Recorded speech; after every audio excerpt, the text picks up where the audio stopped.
todos conectados aqui no Pode Pensar, mais uma edição do podcast. Hoje tem um convidado mais que especial aqui, né? Que é o Dr. Antônio Neto, ele que é especialista em doenças respiratórias, também em psiquiatria. Muito boa noite, seja muito bem-vindo aqui.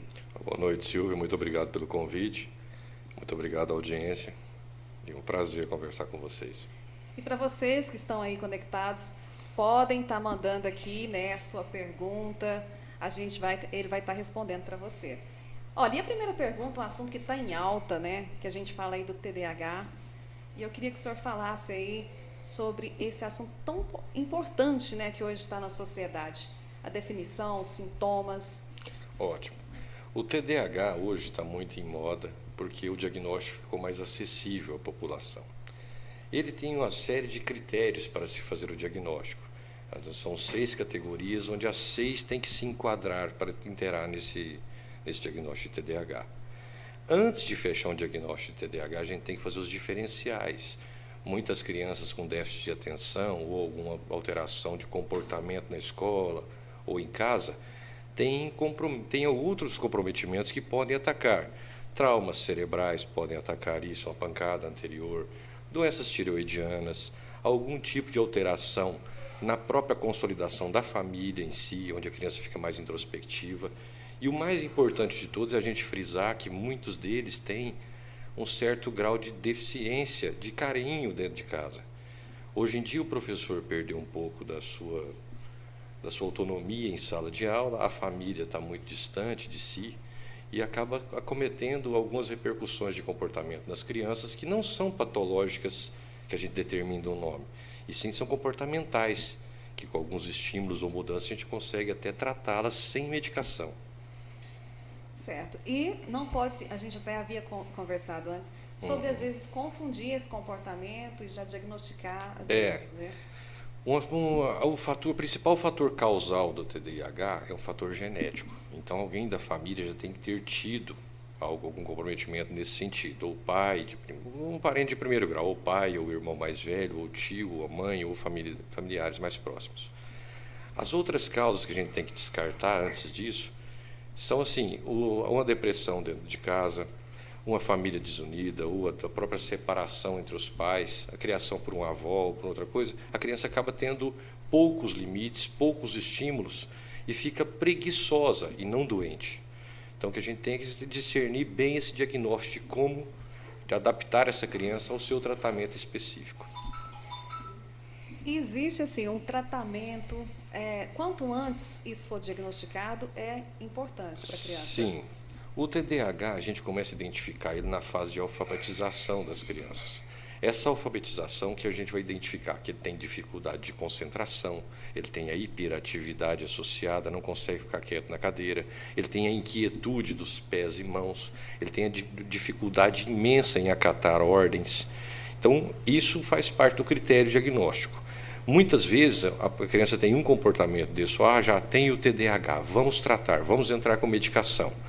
Eu sou bem, assim, primitivo nesse princípio e penso assim, uma boa avaliação que a gente consegue fazer através ou da psiquiatria, ou da próprio neuropediatra, ou pediatra mesmo, e até um clínico geral bem treinado, com esse critério que a gente tem, com esse score de diagnóstico, a gente consegue identificar e entrar com um tratamento sucinto e resolutivo. Lógico, descartando as causas principais, descartando diagnósticos diferenciais. O que é isso? Outras causas que podem ser confundidas com a real doença em si. E o TDAH, até 6 anos, existe uma idade para estar... Ou durante o período de alfabetização. Então, até os 6 anos é muito difícil você diagnosticar isso, a menos que a criança tenha tido estímulos e tenha essas dificuldades. Mas aí tem alguns outros princípios, como a dislexia, que é a dificuldade em leitura, ou a disartria, que é a dificuldade de fala, ou até mesmo a dificuldade em reconhecer números, que não fazem parte do TDAH, mas são patologias associadas. Então, o critério mesmo é dos 6 aos 8 anos de idade, onde a criança está naquela primeira fase de alfabetização, onde você detectou, começa com os estímulos, e a criança não respondeu a estímulos, aí sim indicada a medicação. Certo. E uma dica aí para os pais e professores hoje? Sempre prestar muita atenção no comportamento da criança. Uma criança com TDAH, ela muitas vezes ela é agitada na escola, e agitada em casa, e agitada em todos os lugares. Mas pode acontecer dessa criança não se agitar em algum determinado, na casa de uma avó ou de um tio que é um pouco mais rigoroso. A criança mantém regras. Essa criança que tem esse comportamento anômalo, em algum caso, ela não se caracteriza. Lógico, existem traços de TDAH, toda doença psiquiátrica ela tem o borderline, que é uma área próxima à doença, a doença ativa, e os traços dessa própria doença. Então, sempre é bom consultar bem os pais e as mães, observarem esse comportamento dos filhos e correr até um profissional qualificado para esse tratamento em si. Certo. E assim, os fatores de risco? O fator de risco mais importante mesmo você falou o fator genético, que é o causador, Sim. O fator comportamental dentro de casa. Às vezes um irmão mais velho que acaba ofuscando essa criança, às vezes uma dificuldade de estímulo em leitura no começo, a criança que gera uma preguiça e não desenvolve. Traumas cerebrais é um fator que pode causar. Alterações da amígdala cerebral, que é uma glândula que a gente tem dentro do cérebro, também pode levar a esses transtornos. Então, assim, são várias causas que podem desencadear essa doença. E qual a consequência, assim, se a pessoa o paciente não procurar ajuda nessa faixa de idade? A longo prazo, uma pessoa subdiagnosticada de TDAH, a consequência disso é uma alfabetização deficitária, uma dislexia ou assim, uma falta de atenção quando adulto e, consequentemente, um fracasso profissional, um fracasso em relacionamentos, um fracasso familiar, porque essa pessoa não consegue estabelecer vínculos que condizem com o bem-estar de todos. Então, quando tratado em início, essa pessoa tem uma vida normal. Quando negligenciado esse tratamento, ou às vezes passado de hora, essa pessoa vai ter muita dificuldade de se enquadrar em um nicho social.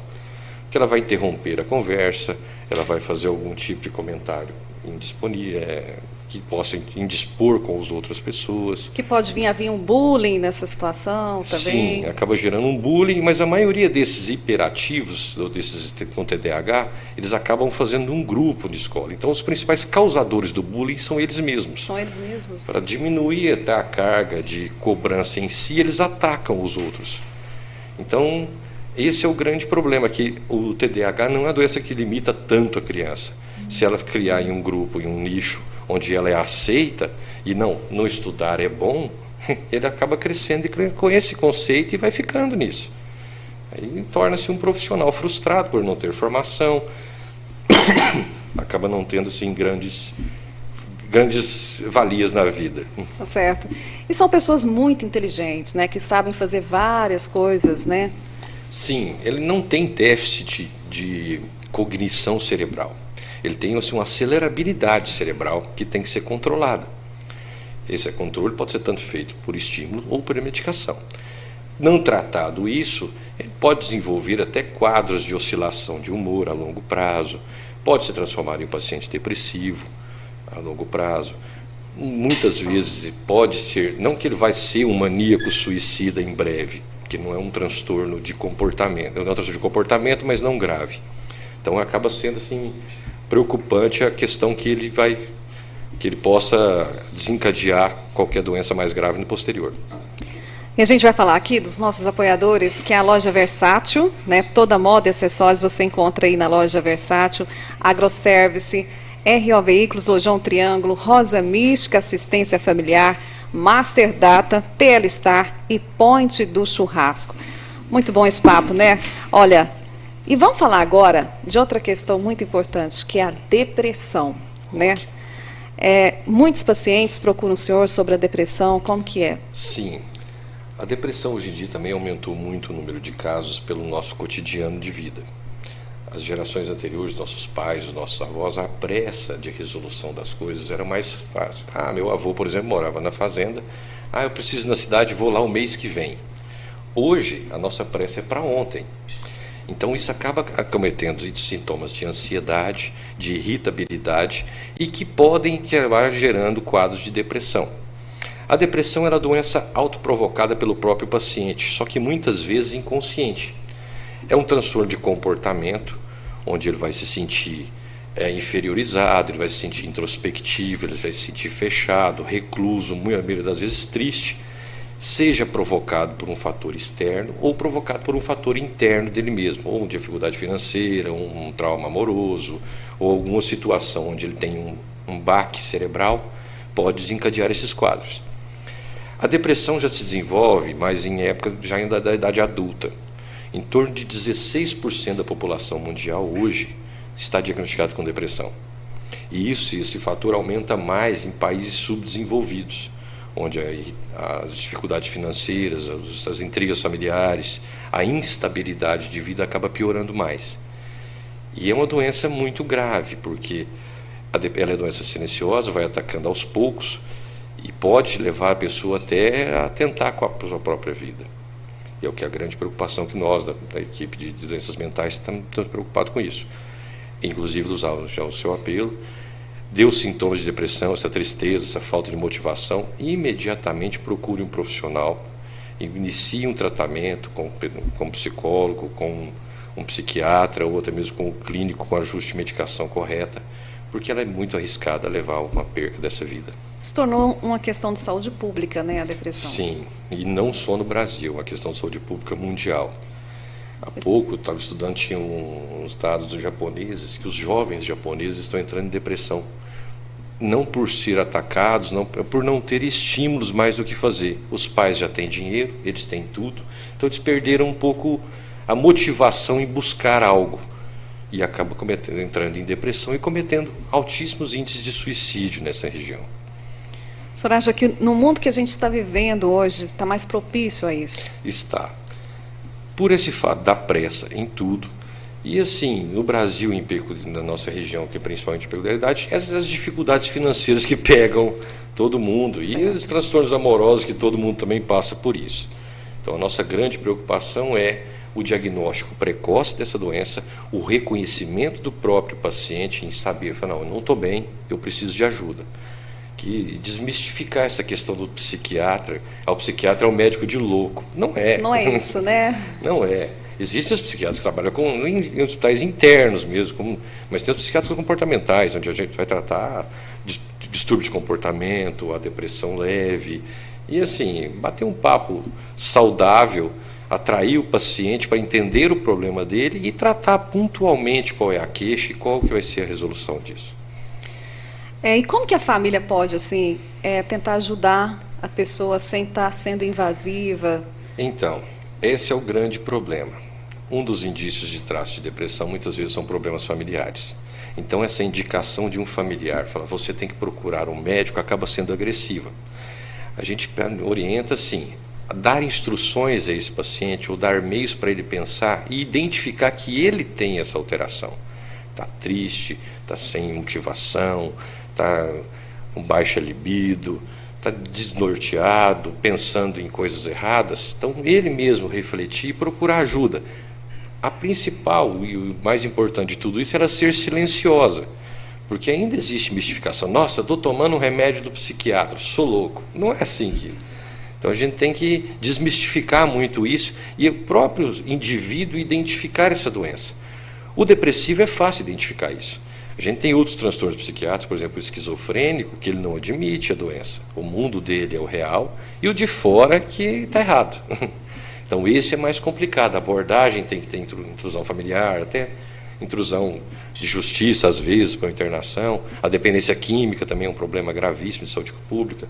Mas a depressão em si, a própria pessoa pode identificar um traço e procura, na calada, sem alarde, se abre, que vai se abrir com um profissional treinado para isso, seja o psicólogo, seja o psiquiatra, que vai entrar com a medicação específica e pontual, e acompanhamento com ele, que muitas vezes ela toma um remédio sarei, e depois é recaída. Então tem que ter um acompanhamento também. Sem contar também que tem algumas pessoas que não querem usar medicamentos, né? E talvez na fase que elas estão passando, dificulta, né? Isso. Por isso é bom assim, sempre a avaliação que a gente vai identificar e conversar junto com o paciente a respeito disso ou não. Que muita gente aqui lá chega e quer tomar o remédio. E você fala, não tem necessidade, você vai fazer terapia que vai melhorar. Sim. Eu já chega, não tomo remédio de jeito nenhum. Mas, por exemplo, distúrbios de sono a gente tem que corrigir com medicação. E muitas vezes não é o tarja preta que é o ideal, é um relaxante muscular, é um hipnótico, alguma coisa que possa fazer com que esse paciente tenha uma boa noite de sono, dormindo bem, acorda disposto, a disposição faz com que o dia seja produtivo.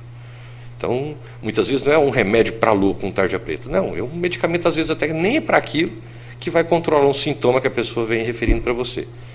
Então, é uma arte muito linda a psiquiatria, onde você tem que entender o paciente, onde você tem que entender o meio onde ele vive, para você conseguir fazer um bom diagnóstico, um acompanhamento e uma resolução do quadro.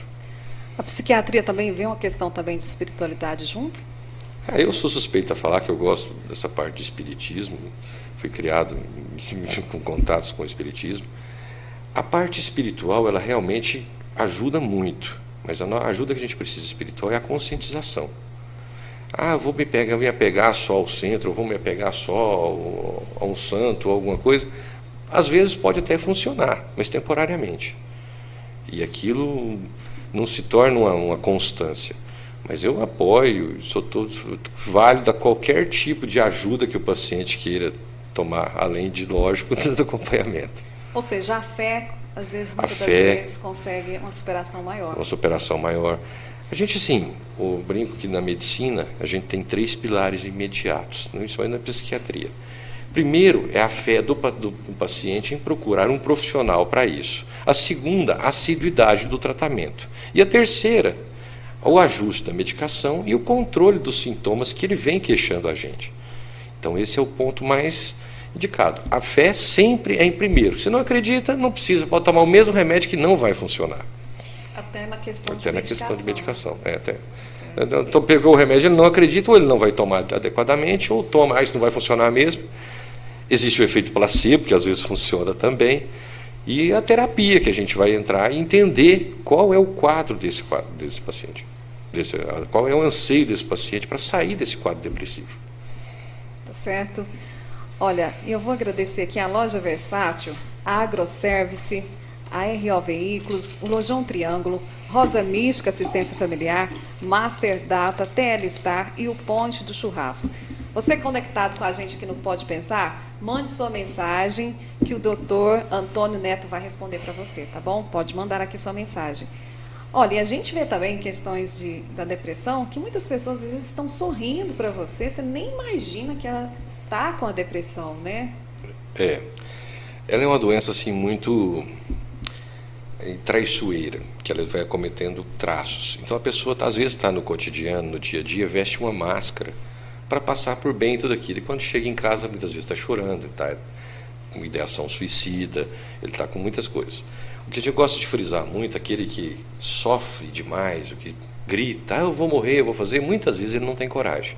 Mas aquele que está quieto, sorrindo às vezes, e não fala nada quando você vê aconteceu. Então esse é o nosso imenso desafio, é pontualmente falar com aquela pessoa que está passando por essa dificuldade, procurar imediatamente ajuda, para sair desse mar de erros que ele vem cometendo ou mar de erros que ele acha que está cometendo. Então a medicação e a terapia vai ajudar muito nessa parte. Muitas vezes as pessoas são julgadas também por isso, né? Que a pessoa às vezes dizem, você está com preguiça, está com manha, está com preguiça. Né? E, na verdade, somente quem às vezes teve a depressão sabe exatamente o que ela significa, né? Eu tenho colegas médicos, inclusive, que não acreditam em depressão. Diz que acham que tudo é um descontrole hormonal, que tudo isso é besteira, tudo é balela, é falta de serviço. Muitas vezes a gente identifica esse quadro, realmente é falta de um pensamento produtivo. A pessoa só fica assim, pensa numa coisa ruim, aquela coisa ruim se materializa, ele faz escolhas erradas, então vai virando uma bolha de neve. Quando ele chega, ele está no fundo do poço e acha que não tem mais o que fazer. E sempre tem o que fazer. Não tem nada assim que a gente não consiga resolver com pontualidade, com honestidade e com perseverança que funcione. Aí se agarra em espiritualidade, fé, a igreja ou a qualquer instituição, ajuda muito. Pelo fato de ter uma rede de apoio onde esse paciente vai ter lastro para conseguir se tratar com segurança. Então O importante de tudo isso não é muito a intervenção da família, é a identificação do indivíduo e o tratamento adequado.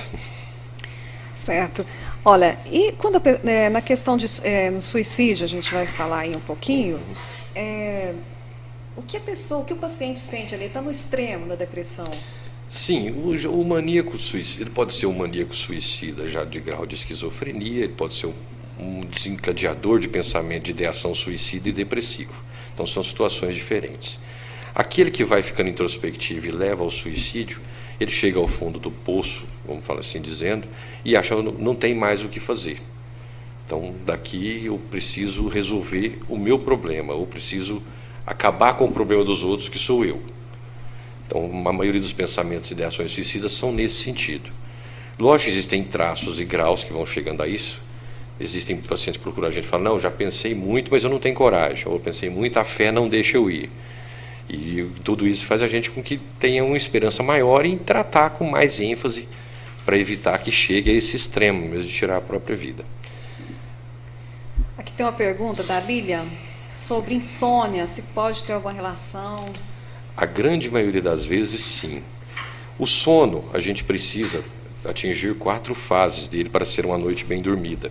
Então, é a primeira fase, que é a fase de sono e vigília, que a gente está ouvindo toda a situação, mas ainda está dormindo, mas já está ouvindo. A segunda fase, você não ouve mais nada e relaxa. A terceira fase é a fase de sono REM, onde a gente tem a reposição da memória, reposição de vitaminas, reposições de sais minerais e o principal, descansa o corpo. Esse sono REM a gente exige pelo menos 3 horas noite. Pacientes com ansiedade, pacientes com depressão, pacientes com algum tipo de dificuldade em si, ele dificilmente chega nesse sono REM.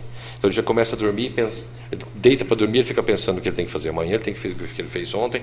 Então vai virando um círculo vicioso. Uma invasão de pensamentos. Uma invasão de pensamentos e um descontrole que acaba espantando o sono dele. Ou às horas que dorme tem um pesadelo, acorda assustado. Ou dorme muito superficialmente, não descansa, acorda no outro dia improdutivo. Isso vai ocasionando a longo prazo problemas em si, principalmente da perda de memória recente. Uma pessoa que dorme mal, ela tem esquecimentos focais durante o outro dia. Então, onde deixei a chave do carro, o que eu fiz com alguma coisa, então coloca o celular na geladeira. Então, ela está com a atenção difusa, perdida. Então, uma noite de sono bem dormida é o princípio do tratamento para qualquer crise de ansiedade. Então, dormir bem não é dormir muito. Dormir não é quantidade, é qualidade. E cada pessoa tem assim um determinado tempo? A exigência que a gente tem são essas 3 horas de sono REM. Aí, se você faz 1 hora do sono e vigília, uma da outra, então você consegue com 6 horas de sono se reabilitar bem. Tem pessoas que com 4 horas se reabilita bem. Tem pessoas que com 12 não se reabilita. Ela fica 12 horas deitada, mas não chega ao sono REM, não sonha com qualidade, não repõe, então não acorda morto. Então, o distúrbio de sono é caracterizado assim. Como você acorda? Ah, doutor, eu acordo cansado. Então, você acorda cansado, algo de errado está acontecendo na sua noite de sono. Entendeu? E isso, muitas vezes, nem é o medicamento que resolve. É o entendimento ou a resolução dos problemas ao redor. Entendeu? E isso vai desencadeando, é claro, uma possível depressão. Vai desencadeando, que já é assim uma tríade, que é a ansiedade, a depressão, a insônia e a introspecção. Então vai acometendo todo o paciente, vai chegando ao ponto que ele vai perder todo esse estímulo de vida. E qual a dica que o senhor daria para a prevenção e um apoio também da família? Então, nesses quadros depressivos, o apoio da família é muito bom. Principalmente na adesão ao tratamento, a não perturbação daquele paciente, não julgamento principalmente, e assim, tentar relevar de todas as formas qualquer atrito que venha a ter familiar. Então isso é o ideal, a gente tentar. O apoio da família, ele é sempre muito bom, a menos que a família seja o problema do paciente. E pode acontecer também, né? A grande maioria é um distúrbio familiar, é um desencontro familiar, ou uma briga familiar, ou uma herança, ou uma discussão de alguma coisa, que acaba cometendo alguém da família que já tem uma propensão e a pessoa entra em depressão. Então é complicado. E a depressão também é uma causa também genética também? Ela é assim, tem componente genético associado, mas ela é muito mais comportamental. Comportamental. Ela é uma resposta à agressão que o cérebro daquela pessoa recebe ao meio. E a forma com que ela sintetiza aquela agressão. Eu gosto muito de brincar que a questão do bullying, da ofensa, por exemplo, e até do próprio racismo. O preconceito está em quem ouve a história. Então, se a pessoa que ouve não achou aquilo ruim, às vezes não é um preconceito. Assim como a pessoa, o agressor, vem ao agredido, o agredido não entende que é uma agressão, fica por bem. Então, essa pessoa está falando mal de você, que você é pobre, você é isso, você é aquilo, você é um fracassado. Pois bem, se você for e aquilo te abalar, um ponto negativo. Se você não for, elimina aquilo da sua vida. E fala, não sou assim, que esse cara está falando bobeira. Então, isso é muito importante. Depende muito da mente de cada um, né? Da aceitabilidade, da sugestibilidade cerebral. Isso é como o nosso cérebro sintetiza a qualquer tipo de informação. É como romantizar também antigamente, quando às vezes tem muito, né, algumas postagens que a gente vê sobre os bullying antigamente, que isso não afetava, que hoje tem muito mimimi. Mas talvez naquela época, muitas pessoas, elas ficaram fracassadas, mas, né? Então, naquela época você sofria, vamos falar assim, há 40 anos atrás, você sofria um bullying na escola, você chegava em casa, você tinha um apoio familiar. Então, você é cabeçudo, você é careca, você é olhudo. A mãe, não, meu filho, você não é assim. Olha como você é bonita, isso, aquilo outro. Hoje, não que a família se dispersou, mas a mãe trabalha, o pai trabalha, não tem tempo, a criança às vezes mora só com um ou com o outro, e tem a compensação do carinho por presentes financeiros. Então, o papai não pode ficar com você hoje, então eu vou te dar uma bicicleta. Ou a mamãe não consegue morar com você, não fala não para nada. Então isso acaba assim deturpando um pouco a criação do caráter dessa pessoa. Então para ele vai ser assim uma falta de limites integral. Tudo que ele quer ele vai conseguir. Se ele chorar, aí todo mundo corre atrás. Então fica assim um pouco difícil tratar esse tipo de paciente que já é detectado. Não, ele tem um distúrbio, ele é assim mesmo. Então, eu brincava que em gerações, eu lembro, de quando criança, falava, meu menino era assim, assim. Hoje não. O fulano de tal tem uma personalidade muito forte. Com 2 anos de idade. Criança com 2 anos, a personalidade é mínima. Então... É igual quando fala que as crianças têm aquela inteligência nas telas, mas não quer dizer isso, né? Isso até faz, me fala sobre as telas para as crianças. Eu sou, assim, extremamente progressista, mas essa parte de tela para criança é um artifício que a família usa para ficar quieto. Porque, querendo ou não, algo colorido, com muita informação, vai atrair crianças de todas as idades, desde a menorzinho, que vai ver só os desenhos, até o maiorzinho, que vai ver coisa até que não devia. Então, eu, sim, não sou contra o fornecimento de telas para crianças, mas eu determino que tenha um certo limite de uso. Então, aí 2, 3 horas diárias já seria excelente. Passaria da conta. Nós não podemos falar que nós somos uma geração criada pela televisão. A Xuxa nos criou. Então, mas é uma brincadeira que a gente fala, mas a televisão amanhã ia lá e desligava e acabou. Obedece e acaba. Hoje não. A criança com 4, 5 anos tem o seu próprio celular, não tem o limite de uso. Às vezes tem só um bloqueio para sites proibidos, alguma coisa assim, mas tem acesso a toda a informação, perde horas de sono com aquilo ali. Fica angustiada com jogos que estimulam a angústia, que estimulam a dependência em alguma coisa, ou a violência em si. Lógico, todo jogo tem um valor de crescimento, mas o excesso, tudo em excesso faz mal. E qual a idade uma criança que poderia estar pegando aí nas telas, se o senhor falar 2 anos, 1 ano, qual idade? Isso não existe um consenso em si de quando fornecer a tela à criança. Lógico, existem momentos que os artifícios para distrair aquela criança vão ficar poucos. Então, uma tela lá por 20 minutos, 1 hora, não vai fazer tanto mal assim. Isso não vai atrapalhar a intelectualidade? Não. Pelo contrário. Uma tela, um acesso remoto à internet com um tempo determinado, onde a criança vai buscar coisas produtivas, vai até ajudar com isso. O problema é o excesso, fica usando em demasia. Aí fica só vendo TikTok, YouTube, coisas que não têm grandes valores E acaba que a criança esquece ali caráter. de beber uma água, de se alimentar, de dormir na De hora dormir certa. na hora certa, né? de acordar devidamente na hora Exatamente. certa, ou acorda disperso, o dia de aula já vai ser perdido, porque a criança ficou a noite inteira na internet, ou até mesmo na sala de aula. E um fato que eu esqueci, que é muito importante no tratamento do transtorno do TDAH, é não ter fatores de distração para a criança. Então a criança sentou para estudar numa mesa, é o papel, a caneta e aquilo ali, acabou. Ah, um bichinho ali, ele vai mexer no bichinho. Um telefone que tocou, uma luz que está acendendo, uma cor diferente. Isso vai causar atenção difusa, e essa atenção difusa você vai perder a concentração daquela criança. Ela, mesmo sem um distúrbio, ela vai ter dificuldade de aprender o que você está passando, por ter fatores de distração. Então, uma sala muito colorida, uma sala muito cheia de gente, uma escola com muitos alunos, a recomendação seria uma escola com no mínimo 20 alunos.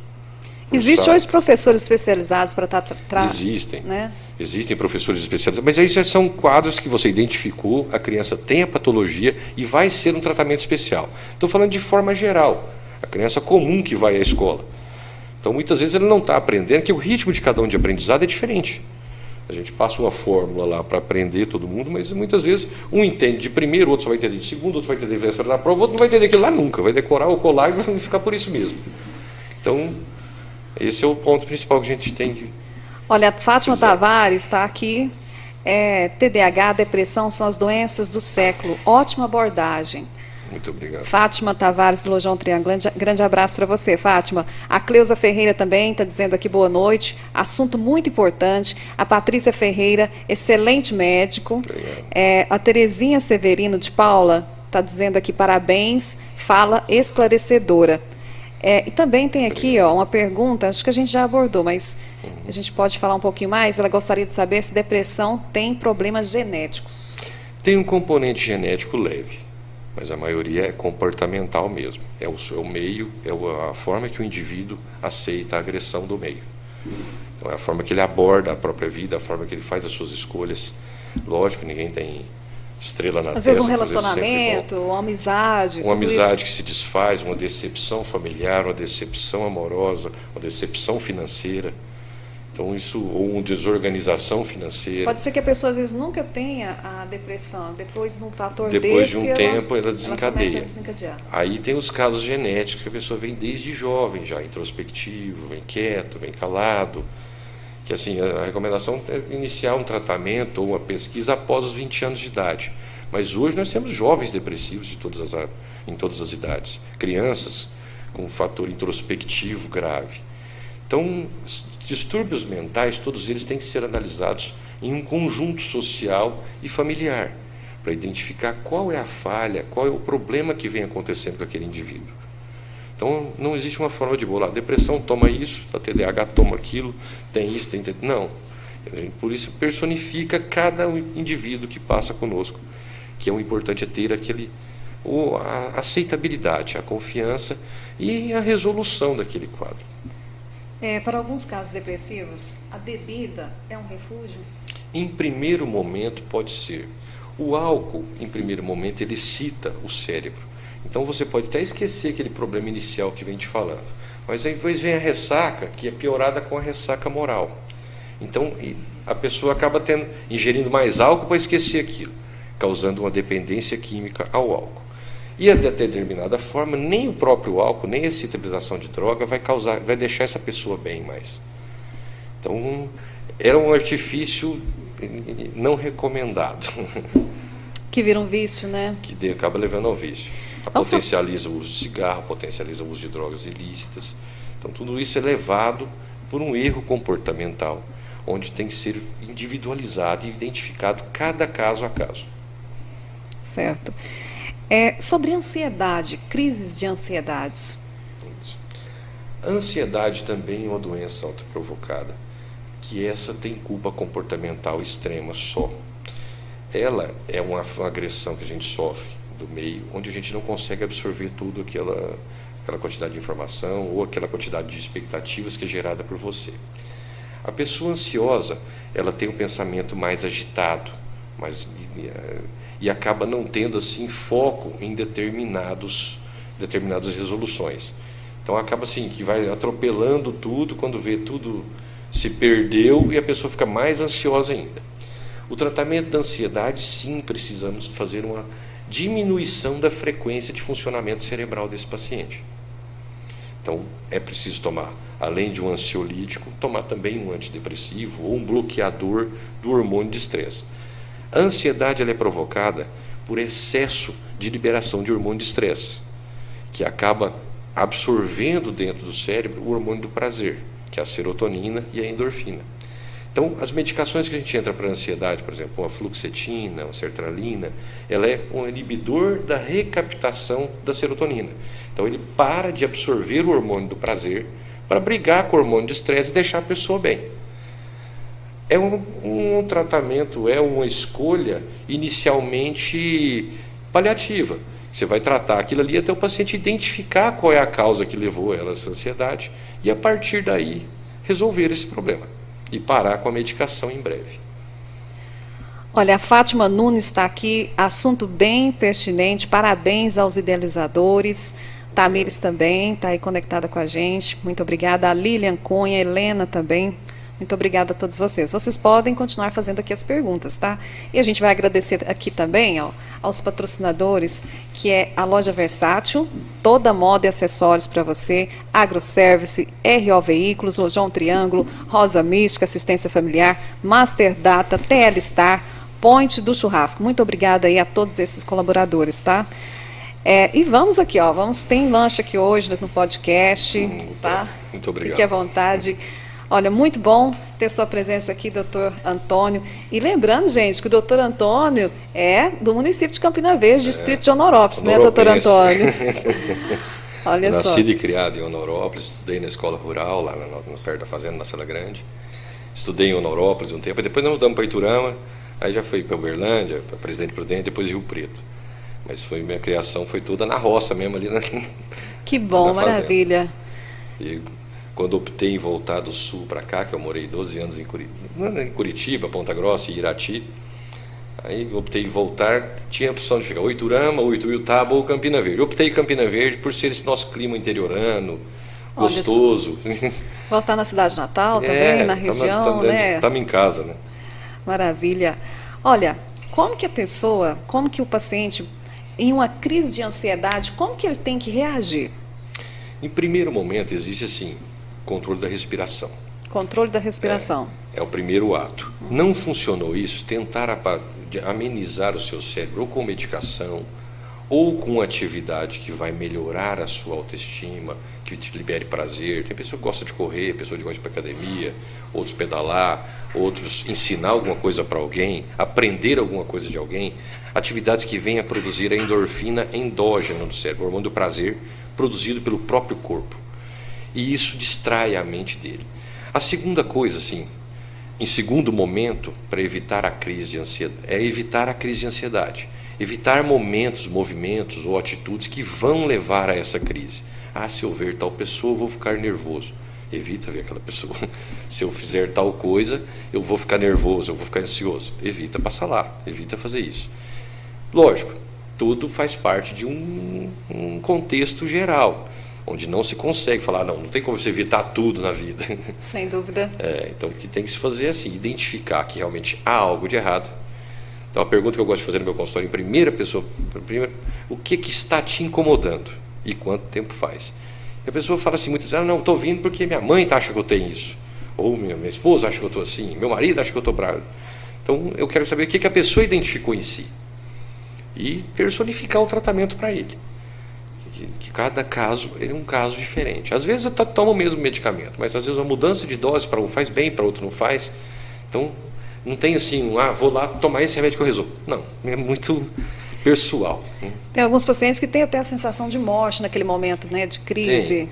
A crise de pressão ansiedade aumenta. Ela vem né? associada a uma crise dopaminérgica e serotoninérgica. Então pode fazer disparo do coração, pode aumentar a frequência cerebral, isso causar alucinações que a pessoa sente, mas não existe. A dor no peito, a falta de ar, queda de cabelo, formigamento dos membros superiores, a sensação de morte, a dor de cabeça frequente, tontura, desmaio, convulsão, conversão, às vezes, a grande maioria.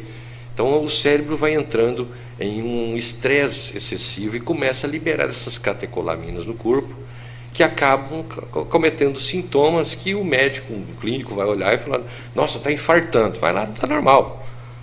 Então, às vezes nem está com a pressão alta, né? Mas às vezes até está mesmo. Até está mesmo. Às vezes acontece que a agressão é tão forte dos hormônios no sistema parasimpático que sobe a pressão arterial, que sobe a frequência cardíaca, que a pessoa desmaia, que a pessoa fica desacordada. O corpo entra em ação para... O corpo entra em colapso. Colapso. Em colapso por excesso de hormônio de estresse circulante. Então, é sempre bom a autoavaliação, que é o ponto que eu gostaria muito de deixar claro. A pessoa identificar, mas eu sou ansioso, até que ponto isso é normal? Até que ponto isso me atrapalha? Até que ponto atrapalha o meu convívio com os outros? Até que ponto as pessoas me toleram? Ela se deixar conhecer, né? Ela tentar se conhecer, fazer uma autoavaliação, e em seguida falar, não, realmente essa parte aqui eu exagero, ou essa parte não.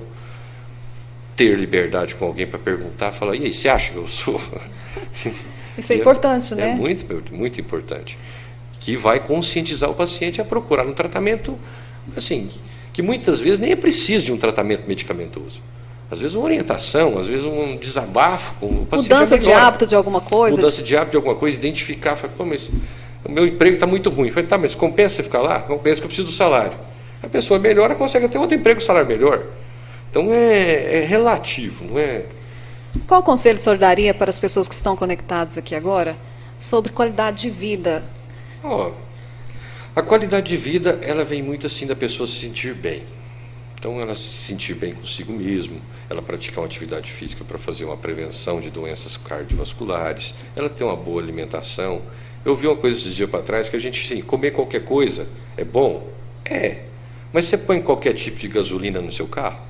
Não, né? Então, por que você vai pôr na sua boca? Sem dúvida. Então, é fazer autoavaliações. Lógico, viver regradamente a vida toda é tão bom? Não, não é tão bom. Existem dias do exagero, existem dias daquilo. Então, tudo tem que ser ponderado. Onde a ponderação e o autoconhecimento vai levar a uma qualidade de vida boa. Maravilha. Olha, a gente vai falar aqui, tem mais participantes aqui, Lucas Nunes, ele está dizendo aqui, grande parceiro.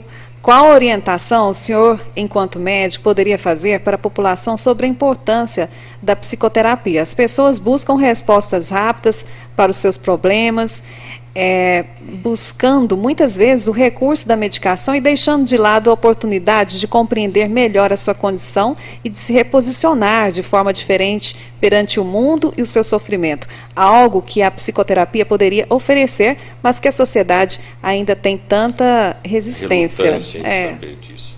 A terapia, a psicoterapia, ela é excelente. Porque o grande problema assim, que o paciente acha é o tempo prolongado. Mas isso a programação é feita juntamente com o profissional e o paciente. Muitas vezes o paciente acha que está fazendo uma terapia, ele vai lá, fala um dia ele fala uma coisa, outro dia ele fala outra. Então ele às vezes omite informações em que com o tempo e com a confiança você consegue adquirir. E isso você vai adquirindo a confiança desse paciente, conhecendo melhor o seu nicho social, o seu anseio em si, e entra com os aconselhamentos da forma correta, entra com a medicação da forma correta e entra com orientações da forma correta. O Lucas é um parceiro nosso, ele é psicólogo, ele trabalha conosco lá no consultório. Que maravilha. Um excelente psicólogo, ele e a esposa dele, a Carolina. Sim, conheço o Lucas. Grande abraço para você, Lucas. Um grande abraço, Lucas. Obrigado pela audiência. A Neire também está nos assistindo. Grande abraço, viu, Neire? A Fátima Nunes, Tamires, muito obrigada a todos vocês aí conectados com a gente aqui no Pode Pensar. Olha, faz aí uma mensagem para todos que estão aí assistindo o nosso podcast, uma mensagem para quem não procurou ainda ajuda, né? Que precisa, que necessita. Mais uma vez, a mensagem que eu quero deixar bem claro as doenças psicossomais, elas são muito perigosas, seja ela do traço inicial até o traço mais grave. Peço a todos que estiverem ouvindo e tiver alguém conhecido para a pessoa fazer a autoavaliação disso, ou indicar, ou correr atrás. E ter, assim, a procura de um profissional onde ela confie, que a confiança vai ser a parte inicial do tratamento, onde vai funcionar tudo. Então, deixar bem claro, pessoas com ideação suicida, essas pessoas que você acha que estão no fundo do poço, as pessoas que acham que não tem mais o que fazer na minha vida. Tem sim. Procura ajuda, procura o seu médico, procura um psicólogo, procure ajuda que vai funcionar. Tá certo? As pessoas com depressão, elas falam que sentem dor na alma. Como que é isso? Isso é verdade. Existem estudos que já estão comprovados que a pessoa com depressão e ansiedade, essa liberação de hormônio de estresse no corpo é tão grande, se descarga, que acaba cometendo até 53 sintomas diferentes, que para a pessoa que está sentindo, existe. Existe essa dor? Existe mesmo. A pessoa está com... meu dedo está caindo, eu estou vendo aqui, minha mão está roxa. Nossa, meu coração está... Estou infartando. Isso pode ter, assim, a possibilidade do suicídio justamente por isso, nessa dor, nessa... Muitas vezes sim, mas a dor da alma do suicida, muitas vezes para tentar resolver o problema dele mesmo ou de um eventual terceiro. Então, o que a gente preocupa muito com o suicida é até onde ele vai chegar. Até onde? E quanto antes pedir ajuda. Ele não vai ser julgado, ele não vai ser taxado como louco, ele não vai ser nada disso. Peça ajuda com descrição ou com a ajuda de mais alguém e saia dessa, porque tem cura, tem resolução. Só não pode deixar, né? Não podemos deixar evoluir isso, que a cabeça da pessoa vira um círculo vicioso, onde aquilo acaba se tornando realidade e a única saída, e não é. E muitas vezes sem uma medicação precisa, não tem como sair, ou a né? terapia precisa, ou a abordagem precisa, não vai conseguir sair. Muitas vezes só o remédio não vai adiantar, muitas vezes só a consulta não vai adiantar. Tem necessidade de um acompanhamento, tem necessidade de a descoberta do porquê daquilo tudo. E tirar também esse preconceito. Psiquiatra só vai... né, não tem nada a ver com isso, não, né? Não são doidos que vão lá, são pessoas normais, pessoas que realmente precisam de ajuda. Gosto de brincar muito com meus pacientes, é um pouco chulo, doido para mim, come bosta e rasga dinheiro. O restante são pequenos distúrbios a serem corrigidos. E a mente é uma questão, a mente é muito complexa, né? Sim. Pensamos no pressuposto que nós usamos apenas 4% a 5% da nossa capacidade cerebral. Todo o restante é reserva. E estudos já dizem que a longo tempo, daqui a alguns anos, a gente não vai ter mais a fala expressa. A gente vai ser por telepatia, vai conseguir se comunicar com os outros. E isso é fato. Se você tem um relacionamento de longa data com a sua mãe te olha, você já sabe o que ela está falando. Já sabe, principalmente antigamente. Olha, né? Sua esposa olha, você já sabe o comportamento dele. Então já está sendo uma transmissão de pensamento, de telepatia que funciona. Então, assim, a mente humana, ela é uma caixinha de surpresas. Ela pode ser a resolução de tudo, como pode ser o principal vilão. Então, basta a forma correta de sensibilizar esse cérebro para ter a correção de tudo isso. O maior poder que podemos ter, então, é sobre as nossas mentes. Felizmente e infelizmente. Infelizmente. Ela pode ser a favor ou contra? Ela pode trabalhar muito a favor, como pode trabalhar extremamente contra. Basta a gente tentar educar, melhorar a forma disso tudo. Certo. Olha, também com a gente o Lupércio Borges está dizendo aqui boa noite. Muito boa noite, Lupércio. Muito obrigada, viu, pela audiência. A gente vai falar dos nossos parceiros aqui também, ó, nossos colaboradores. Loja Versátil, Agroservice, RO Veículos, Lojão Triângulo, Rosa Mística, Assistência Familiar, Master Data, Telstar e Ponte do Churrasco. Muito obrigada aí a todos esses colaboradores do nosso podcast Pode Pensar. O pensamento, então, ele é grande nas nossas mentes, né? Então, o pensamento não tem freios. Não tem freios, é verdade. E não tem divisas e muito menos limites. Então a gente tem que tentar fazer com que eles produzam e trabalhem para a gente da melhor forma possível. Se organizar esses pensamentos. Organizar o pensamento. Existe assim, tem um outro estudo, esse até não tem publicado, que se você acordar todos os dias de manhã, olhar no seu espelho, mandar um beijo para si mesmo, falar, hoje vai ser o melhor dia da minha vida, vai ser. Mas se você acorda todo dia, porra, tô feio, tô horrível, que merda de dia, que merda de coisa, vai acontecer alguma coisa ruim. Vai acontecer. Esse pensamento materializa, na verdade. Ele se materializa e a lei de Murphy, que a gente fala, quando a coisa tende a dar errada, ela vai dar errada mesmo. Vai dar errado. Então, pensamento positivo, intuscepção cerebral, que a gente trabalha com hipnose também, que pode funcionar para isso. E basicamente, nem assim, se não der certo, é porque não chegou no final ainda. No final tudo dá certo. E tem outro dia para recomeçar também, né? E tem outro dia, o sol vai nascer de novo. Sem dúvida. Olha, a Ordália está dizendo aqui, parabéns, doutor Antônio, muito importante esses atuais temas. Muito obrigada, Ordália. Obrigada aí pela companhia.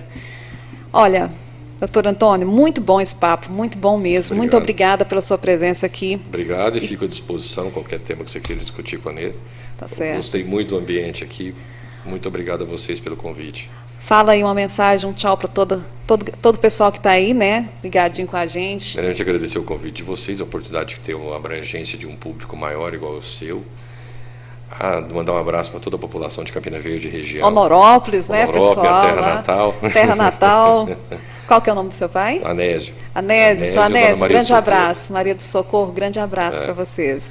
Um abraço a todos, vou agradecer o convite e espero que tenha ajudado alguém.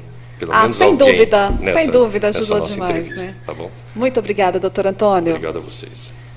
A gente fica por aqui agradecendo você aí que está conectado com a gente. Valeu a todos os colaboradores, todos vocês.